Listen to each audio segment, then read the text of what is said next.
Zayn and her cousin Alisha start having an affair, and then the film just takes over. थोड़ा chance तो लेना पड़ेगा नहीं? Gehraiyaan has got a fabulous cast from the very well-knowns to the not so well-knowns, but one of the well-knowns is, of course, Ananya Panday. And she is joining me now to tell me about her character, Tia. Tia is really similar to how I am as a person. Naive, she's trusting, a little too trusting sometimes. She's innocent, she sees the best in people, she's loving, but then she can also be a little over-dependent and insecure at times as well. And I have a lot of those personality traits. क्या बात है T? Tuscany में शादी कर रही है? I hope so. And she is engaged to Zayn, who is played by Siddhant Chaturvedi. Aren't you happy you met Tia? Of course, auntie. And she has a cousin called Alisha, which is played by Deepika Padukone. And Deepika is dating Karan, played by Dhairya. कचरा नीचे डालो यार. And they've all grown up together except Zayn. And then Zayn and her cousin Alisha start having an affair. And then the film just takes over after that. Karan is a fun guy. He's a great friend, but not all great friends make great partners. Tia मेरी cousin है. You meet Karan and Alisha at a point in their relationship where they've been with each other for a while. Yeah, now. I want to live like the other. It's a human tendency that we just get very comfortable around our surroundings. Very quickly we adjust, and then we just take things for granted, really. You've been in supporting roles before in Yuri, in 83, in Made in Heaven. Now you're with Deepika. Now you're like, how was she to work with? Did she help or did she hinder? One would imagine that, somebody in my position and, you opposite, casted opposite this stalwart who's been around and just, breathtakingly beautiful that you just forget talking and, just find yourself gawking at her. But apart from that, she's extremely warm, and that's really her side of it that appeals me the most, that, even after all these years of success, she's still so grounded and so pure, and she treats people around her so well. Are you flirting with me? And that's the learning that I'd want to keep close to myself, and going forward, I'd be nice to everyone, be kind to everyone, and that's important. When I aspired to be an actor, I used to look up to her simply because of the choices she made. I've always found her choices brave, and she's given a lot of confidence to even directors and screenwriters that flawed female characters really work on screen. People want to see women who they can relate to.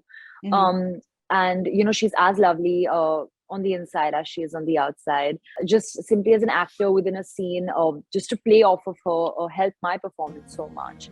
And Siddhant Chaturvedi and I are really good friends. We're doing another film together after this as well. Is he as good looking in real life as he is on camera? Because I thought in Gully Boy he was phenomenal looking. I was like, whoa. He's great looking, of course. But he's just one of my really good friends. And we have this like Tom and Jerry-esque relationship where we're constantly fighting, but then we also love each other.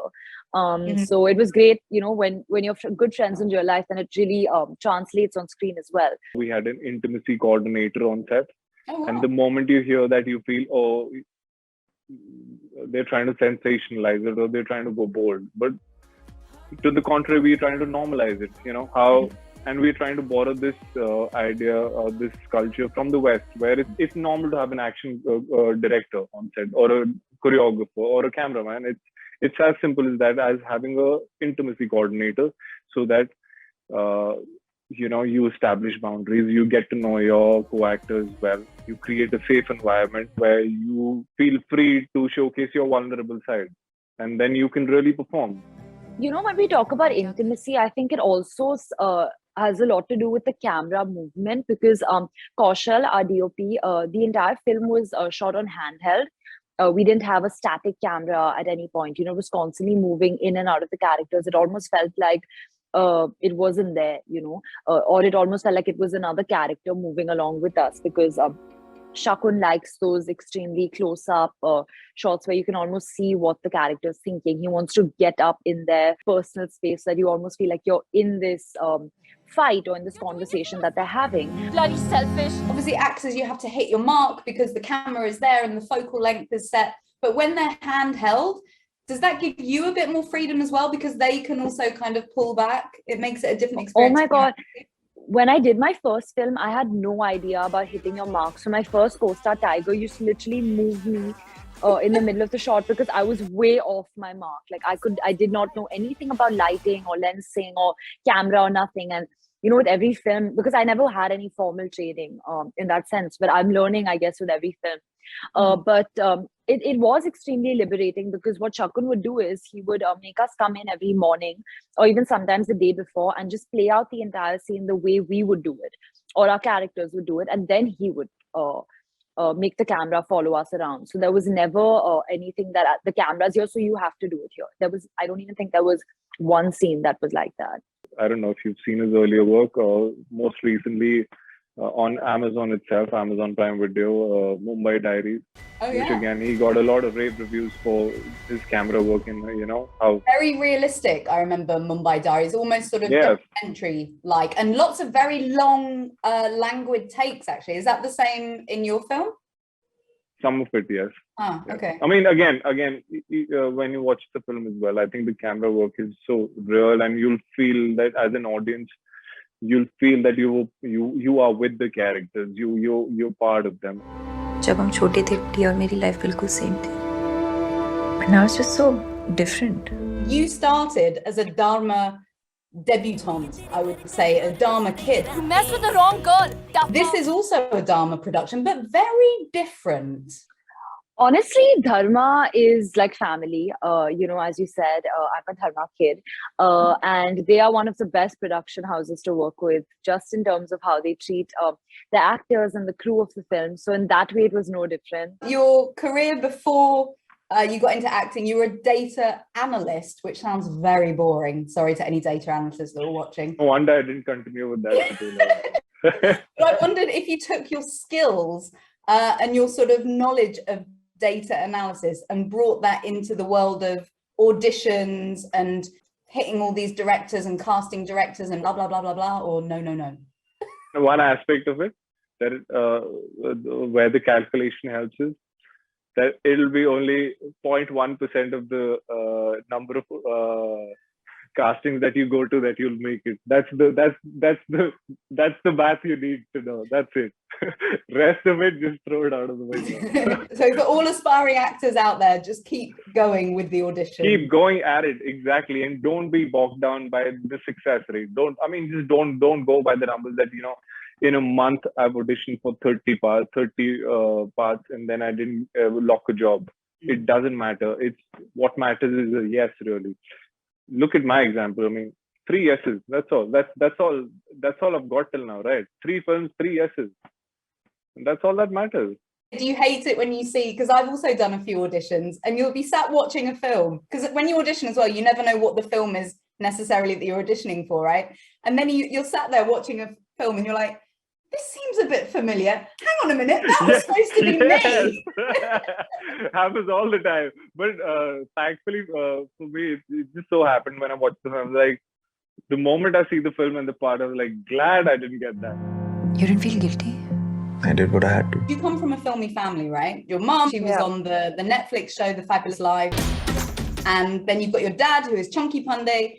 Does he give you advice on kind of what to go for work-wise, ways to play things? He's a great source of advice for me because he's worked for over 30 years in the Indian film industry. But he's not the type who likes to give out too much advice because he simply kind of wants me to have my own journey. I've learned so much from him, even without the things he's told me, simply by just observing him and his behavior over the years and just the temperament and the kind of person that he is. And what about your mum, Bhavana? She's in the fashion business. Does she give you advice on styling, on wardrobe?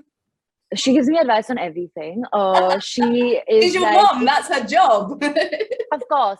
And sometimes I'm just like, oh my God, mom, stop it. But then I also like ask her every single question. Like I'm 23 and I'm still like, mom, can I eat this? Can I eat that? So I wonder if she gets in a mood if you wear any other brands apart from Love Jen. She knows that unless she signs me on officially as the brand ambassador, I'm not going to wear it. Are you having an affair? Do not freaking touch me. let's go back to the film and this idea of fidelity and infidelity. What for you is like a hard line? Like if something like that happens to you with the person you're dating, where do you go with it? I think just the person that I am and the point that I am in my life right now, I would not be okay with infidelity because I'm an extremely loyal person. And for me, honesty and trust is above many things. But having said that, I think one thing that I've taken away from the film, as you asked, as an audience, is to not be judgmental about situations and scenarios that you're not completely aware about. I feel like a relationship is between two people and it's up to them to kind of decide their boundaries and what they want to do with the relationship, as long as they're not hurting anyone else. So currently, that's how I feel about it. But unless I'm in that situation, I don't know how I'll react. You know, there's so many things like timing and how long the relationship is, or the reasons, or how much you feel for the other person, that definitely does affect your decision. You abandoned your own mother. I hope our honest effort and our labor of love is received really well. Brilliant. All right, thank you. It was really nice to talk to you, Dhairya, and I wish you the best of Same luck here. with future projects. It was lovely to see inside your famous living room as well. Thank you, Natalie, and I hope we chat again. Have a great day. Stay safe. Bye, Cool. Natalie. Have a good Thank rest of the you. evening. You Bye. too. Bye. Are we just messed up people? हाँ शायद